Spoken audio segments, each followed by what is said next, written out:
अवधूत चिंतन श्री गुरुदेव दत्त. श्री स्वामी समर्थ. तुम्हा सगळ्यांचं आपल्या चॅनलमध्ये खूप खूप मनापासून स्वागत. उद्या आहे 12 ऑगस्ट 2025. उद्या मंगळवार आहे आणि उद्या संकष्टी चतुर्थी आहे. अंगारक योग आलेला आहे. म्हणजेच काय, उद्या मंगळी चतुर्थी आहे. खरं तर अंगारकी योग जेव्हा संकष्टी चतुर्थीला येतो तेव्हा ती चतुर्थी खूप महत्वाची मानली जाते. आणि शक्यतो हा जो काळ आहे, हा जो शुभ काळ आहे आणि हा जो मुहूर्त आहे, हा वर्षातून फक्त दोनदा येतो. आणि मागच्या वर्षी अगदी 2024 ला एकदाही संकष्टी चतुर्थीच्या दिवशी अंगारक योग आलेला नव्हता. आणि हा ह्या वर्षीचा पहिला अंगारक योग आहे. काय होतं ना, दर महिन्याच्या वद्य चतुर्थीला आपण संकष्टी चतुर्थी म्हणून साजरी करत असतो. आणि अर्थात गणपती बाप्पा विघ्नहर्ता आहे.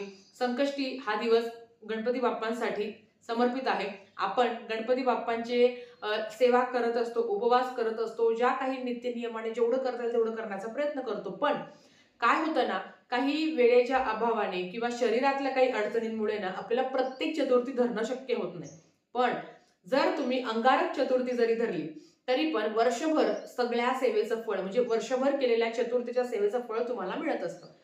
आणि बऱ्याच लोकांना जे काही संकष्टी चतुर्थीचे जे काही संकल्पयुक्त व्रत करायचे असतात तर ते अर्थात मंगळी चतुर्थी पासून सुरू करू शकता.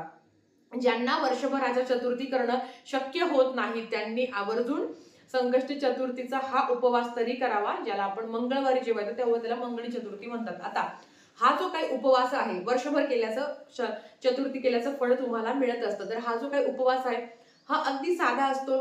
सकाळी फलहार घ्यावं, संध्याकाळी तुम्ही वरण भात भाजी चपाती खाऊ शकता, किंवा सकाळी तुम्ही खिचडी खाऊ शकता, फळं खाऊ शकता, दूध चहा सगळं घेऊ शकता. काही ठिकाणी आळणी चतुर्थी करायची प्रथा आहे, ज्याला आपण मोदकाच्या चतुर्थ्या म्हणतो. तुम्हाला जर त्या करायच्या असेल तर त्या पण तुम्ही करू शकता. पण साधे व्रत वैकल्य आपण बघत असतो तर त्याच्यामध्ये सकाळी तुम्ही अगदी खिचडी खाल्ली तरी चालतं, किंवा फराळाचे कुठलेही पदार्थ असेल तर ते सुद्धा तुम्ही खाऊ शकता. आणि संध्याकाळी तुम्ही चंद्रोदय झाल्यावर, आता बघा प्रत्येक गावामध्ये ना 1-1, 2-2 मिनिटाचा फरक आहे. आता मी फक्त महाराष्ट्राबद्दल सांगते. तर 8:55 रात्री जो चंद्रोदयाचा जो काळ आहे तो 8:55 ते 9:12 आहे. म्हणजे काय, प्रत्येक गावामध्ये म्हणजे प्रत्येक जिल्ह्यामध्ये 1-1, 2-2 मिनिटाचा अंतर आहे. अर्धा मिनिटं, 1-1, 2-2 मिनिटं या पद्धतीने चंद्रोदय होणार आहे. तर आता ही संकष्टी चतुर्थी कशी साजरी करायची, कुठली सेवा करायची ते आपण बघूया. सगळ्यात आधी प्रत्येकाच्या घरात गणपती बाप्पांची मूर्ती असते. अर्थात चतुर्थी व्रत कोणीही करू शकतो. तुमच्या मनोकामना असतील, अर्थात गणपती बाप्पा हे विघ्नहर्ता आहे. आपल्या आयुष्यात आलेलं संकट, दुःख, त्रास कमी करावा व्हावा, किंवा तो जो आलेला काही भोग आहे त्याची तीव्रता कमी व्हावी म्हणून आपल्याला गणपती बाप्पांची आपल्याला उपासना करायची असते, सेवा करायची असते. सकाळी उठून प्रत्येकाच्या घरात गणपती बाप्पा असतीलच असं कुठलंच घर नाही की ज्यांच्या घरात छोटा तरी गणपती बाप्पा नाही आहे. तर गणपती बाप्पांच्या मूर्तीवर आपल्याला जलाभिषेक करायचा आहे. तुम्ही दुधाने करा, नंतर पाण्याने करा, किंवा आधी पाण्याने करा, नंतर दुधाने करा, परत पाण्याने करा. एक वेळा गणपती अथर्व शीर्ष म्हणून तुम्हाला गणपती बाप्पांच्या मूर्तीवर अभिषेक करायचा आहे. ते नाही करणं शक्य होत 108 वेळा ओम गम गणपतये नमः, ओम गम गणपतये नमः ह्या मंत्राचा मंत्र जप करावा आणि गणपती बाप्पांच्या मूर्तीवर आपल्याला अभिषेक करायचा आहे. अभिषेक करून झाल्यावर मूर्ती ताम्हणातून काढावी, ती स्वच्छ वस्त्राने साफ करावी, ती जागेवर ठेवावी. गणपती बाप्पांना लाल रंगाचं फूल, जास्वंदाचं फूल अतिशय प्रिय आहे, ते तुम्ही अर्पण करू शकता. त्याच्याबरोबर येतं ते गणपती बाप्पांना दुर्वा अतिशय प्रिय आहे, ते तुम्हाला गणपती बाप्पांना अर्पण करायचे आहे. हळद, कुंकू, अक्षदा गणपती बाप्पांना अर्पण करायचे आहे, प्रार्थना करायची आहे, गणपती बाप्पांची आरती करायची आहे. ही साधी सोपी तुम्हाला सेवा करायची आहे. आणि नैवेद्य म्हणून तुम्ही गुळ आणि खोबऱ्याचं नैवेद्य अर्थात अर्पण करू शकता. गणपती बाप्पाची आरती करावी. आता ही तुमची झाली सकाळची पूजा. आता ज्या काही तुम्हाला सेवा उपाय सांगणार आहे ना, त्या तुम्हाला जेवढ्या जमेल तेवढ्या करण्याचा प्रयत्न करा. पहिलं आहे ते येतं ते सगळ्यात महत्वाचं, की गणपती बाप्पांची अतिशय उच्च कोटीची सेवा म्हणजे ते गणपती अथर्व शीर्षम नक्कीच प्रत्येक आईने मुला. आता बघा तुम्हाला सांगते, आता मी माझ्या घरात आपण जेव्हा गणपती बाप्पांच्या मूर्तीवर अभिषेक करत असतो तेव्हा ते अभिषेकाचं तीर्थ मुलांना द्यावं. नक्कीच मुलांच्या अभ्यासात प्रगती होते, चिडचिडपणा, तापटपणा, हट्टीपणा जो काही असेल तो कमी होतो. म्हणून गणपती अथर्व शीर्षम पठण करताना शक्यतो पाण्याचाच अभिषेक करावा. पाण्याचा अभिषेक करून आणि 11 वेळा केलं तर सोन्याहून पिवळं नाही शक्य होत तर 1 वेळा तरी करावं. पण बघा, जर तुम्ही मुलांना तीर्थ देत असाल तर 11 वेळा, ज्यांचं पाठ आहे त्यांनी 11 वेळा करावं, ज्यांचं पाठ नाही आहे त्यांनी एकदा करावं. एकदा गणपती अथर्वशीर्ष म्हणून झाल्यावर जे काही आपण अभिषेक आहे तो थांबायचा आणि नंतर आपल्याला फलश्रुती म्हणायची आहे. फलश्रुती म्हणताना हात जोडायचा. ताई, आम्हाला गणपती अथर्वशीर्ष म्हणता येत नाही, मग काय करायचं? मग तुम्ही गणपती स्तोत्राचं पठण करू शकता. अभिषेक करता करता सांगते. ते झालं. आता हे सगळं करून झाल्यावर दिवसभरात कधीही, अगदी तुम्हाला जेव्हा वेळ मिळेल तेव्हा तुम्हाला गणपती अथर्वशीर्षमचा पाठ करायचा आहे. पाठ करणं म्हणजेच काय? 11 वेळा तुम्हाला गणपती अथर्वशीर्षमचं पठण करायचं आहे. ते कसं करायचं? बघा, दुर्वा सगळ्यांना माहिती आहे. त्या दुर्वा तीन काड्यांची मिळून एक दुर्वा होते, बरोबर? अशा 21 दुर्वा तुम्ही घ्या. 21 दुर्वा तुम्ही हातात घ्या. त्याचा बंच करायचा पूर्ण. एखाद्या दोऱ्याने ते बांधा. 21 दुर्वा ते हातात घ्या. हातात घेतल्यावर आपण जेव्हा सेवा करत असतो तेव्हा देठ आपल्याकडे असावं आणि जो वरचा भाग आहे तो गणपती बाप्पाकडे असावा, असं ठेवायचं. 11 वेळा गणपती अथर्वशीर्ष म्हणायचं. ज्यांना गणपती अथर्वशीर्ष म्हणणं शक्य होत नाही त्यांनी गणपती स्तोत्र म्हणावं. नारदुवाच प्रणम्य शिरसा दैवम गौरीपुत्रम विनायकम. तर ते गणपती स्तोत्र माहिती, सगळ्यांना माहिती आहे तरी एकदा सांगते. ते पठण करून झालं. उजव्या हातात घ्यावं. ते पठण करून झालं मग ते तुम्ही गणपती बाप्पाला अर्पण करायचं. अगदी घरातल्या गणपती बाप्पाला अर्पण केलं तरी चालतं. बघा, तुमच्याकडे जर मोठे मुलं असेल तर त्यांच्याचकडनं ही सेवा करून घ्या. गणपती बाप्पा ही बुद्धीची देवता आहे. प्रत्येक आईला वाटत असतं की मला माझ्या मुलाबाळासाठी काहीतरी करायचं आहे, की मी काय सेवा करू की जेणेकरून त्यांचं चांगलं. आणि प्रत्येक आईच्या डोक्यात तेच असतं.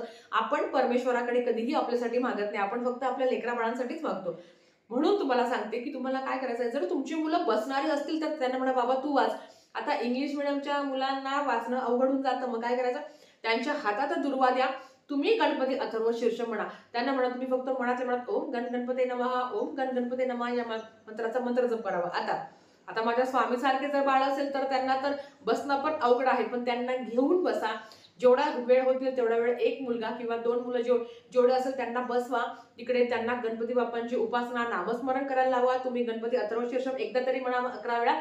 गणपती स्तोत्रम तुम्ही म्हणा. हे सगळं म्हणून झाल्यावर दुर्वा मुलांच्या हातातच असावे. तुम्ही फक्त पठण करायचं आहे. ते करून झाल्यावर गणपती बाप्पांना दुर्वा अर्पण करायची. दुर्वा अर्पण करताना त्याचं जे देठ असणार आहे ते गणपती बाप्पाकडे करायचं. ह्या पद्धतीने आणि गणपती बाप्पांना प्रार्थना करायची की माझ्या मुलांच्या ज्या काही अभ्यासात प्रगती होते, त्यांची चिडचिड हट्टीपणा कमी होते. बघा, जो प्रामाणिकपणे कष्ट करत असतो ना, परमेश्वर त्याच्यासोबत नेहमी असतोच. पण आपण नेहमी म्हणतो की ताई, नशिबाला म्हणजे कष्टाला नशिबाची साथ असणं महत्वाचं आहे आणि त्या नशिबाला कष्ट पण लागतात, हेही तेवढं खरं आहे. तर तुम्ही ही सेवा करायची. अगदी तुमची मुलं डिग्री करत आहात किंवा कुठले पण कॉम्पिटेटिव्ह एक्झाम देत असेल तर त्यांच्यासाठी तुम्ही आवर्जून ही सेवा करा. त्यांना ते तीर्थ पहिलं द्या. ताई, माझी मुलं बाहेर गावी आहे, तुम्ही सेवा करा, त्यांच्यासाठी प्रार्थना करा. प्रार्थनेत खूप ताकद असते, ही माहिती आहे. आणि आपली जी सेवा आहे ती अंतःकरणापासून असते आणि ती परमेश्वरापर्यंत पोहोचते. आता हे सगळं करून झाल्यावर संध्याकाळी मोदक. गणपती बाप्पांना काय आवडतं तर मोदक सुद्धा प्रिय आहे. पण 21 मोदकाचा नैवेद्य अर्पण करायचा आहे. पण काय होतं ना, काही अडचणींमुळे ताई मोदकही नाही केले आपण. मग अशा वेळेस काय करायचं? गुळ आहे ना, गुळ, तर त्या गुळाच्या गोळ्या बनवायच्या. आत काहीच टाकायचं नाही. गुळ आहे त्याची पावडर असेल किंवा जर गुळ तुम्ही किसून घ्या, त्याच्या 21 गोळ्या बनवायच्या. छोट्याशा बारीक बारीक लाडू इतके. तर ते तुम्ही गणपती बाप्पाला अर्पण करायचे. मंदिरात जाऊन जर गणपती बाप्पांना ते अर्पण केलं गुळ तर अतिशय उत्तम. नाही तर तुम्ही घरात अर्पण करा. 21 असे गोळे बनवा आणि गणपती बाप्पांना अर्पण करा. तुमच्या मनोकामना सांगा. असं म्हटलं जातं की गणपती बाप्पांना जेव्हा संकष्ट चतुर्थीच्या दिवशी मोदक किंवा गुळाच्या ज्या गोळ्या आहेत त्यांचा नैवेद्य दाखवल्यावर तुमच्या मनोकामना पूर्ण होतात. खरं तर देव हा फक्त भक्तीचा भुकेला आहे. तुम्ही किती शुद्ध अंतःकरणाने परमेश्वराची सेवा करतात ते जास्त प्रिय आहे. या पद्धतीने तुम्हाला करायचं आहे. आता संध्याकाळी अतिशय महत्वाचा उपाय म्हणा किंवा सेवा म्हणा जी तुम्हाला करायची आहे, ती काय करायची आहे तर तुम्हाला संध्याकाळी एक खोबऱ्याची वाटी घ्यायची आहे किंवा तुकडा असेल तरी हरकत नाही. एवढासा तुकडा घ्या खोबऱ्याचा. त्याच्यामध्ये 2 कापूर ठेवायच्या. ते कापूर त्या म्हणजे आता समजा हा खोबऱ्याचा तुकडा आहे माझ्या हातात, त्या हातात नाही घ्यायचा बरं का, तो देवासमोर ठेवायचा. एक डिश घ्या, वाटी घ्या, त्या वाटीवर तुम्ही खोबऱ्याचा तुकडा ठेवा किंवा छोटासा तुकडा असेल किंवा वाटी असेल तर ती ठेवा.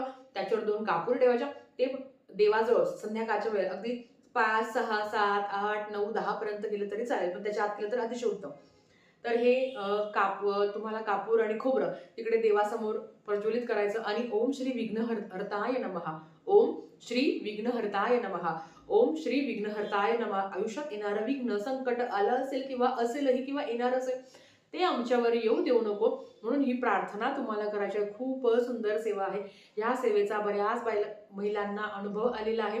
तुम्ही पण ही सेवा करावी. हे सगळं करून झाल्यावर दुसऱ्या दिवशी म्हणजे आता मी त्या गुळ आणि खोबऱ्यावर मी त्या खोबऱ्यावर सेवा केली. नंतर मग काय करायचं तर ते खोबरं तसंच ठेवायचं. दुसऱ्या दिवशी निर्माल्यात टाकून द्यायचं. या पद्धतीने तुम्हाला करायचं आहे. आणि ज्या दुर्वांच्या तुम्ही सेवा केल्या आहे अर्थात त्या दुसऱ्या दिवशी म्हणजेच कधी बुधवारी तुम्ही निर्माल्यात टाकून देऊ शकता. ज्या काही गुळाच्या तुम्ही ज्या काही गोळ्या बनवल्या आहेत त्या तुम्ही गणपती बाप्पांच्या चरणांवर ठेवून त्याचा प्रसाद तुम्ही नंतर ग्रहण करू शकता. घरातल्यांना तुम्ही देऊ शकता. ह्या पद्धतीने आपल्याला मंगळी चतुर्थी साजरी करायची आहे. बघा, वर्षभराची चतुर्थी करणं शक्य होत नाही तर मंगळी चतुर्थीचा उपवास आवर्जून करावा. पण अगदी नाही करणं शक्य होत किंवा काही अडचणी असेल तर नक्कीच तुम्ही ह्या सेवा कराव्या. देव हा फक्त भक्तीचा भुकेला आहे. ज्यांना गणपती अथर्व शीर्षम किंवा गणपती स्तोत्र पठण करणं शक्य होत नाही त्यांनी ओम गण गणपते नमः, ओम गण गणपते नमः, ओम गण गणपते नमः या मंत्राचा मंत्र जप करावा आणि जास्तीत जास्त गणपती बाप्पांची सेवा करावी. तर चला, आजच्यासाठी फक्त इतकंच. झालेली सेवा महाराजांच्या चरणी मी रुजू करते आणि आजचा व्हिडिओ इथेच थांबवते. आवडला तर लाईक शेअर सबस्क्राईब करा. व्हिडिओ परत अशाच एक नवीन व्हिडिओ सोबत. तोपर्यंत श्री स्वामी समर्थ.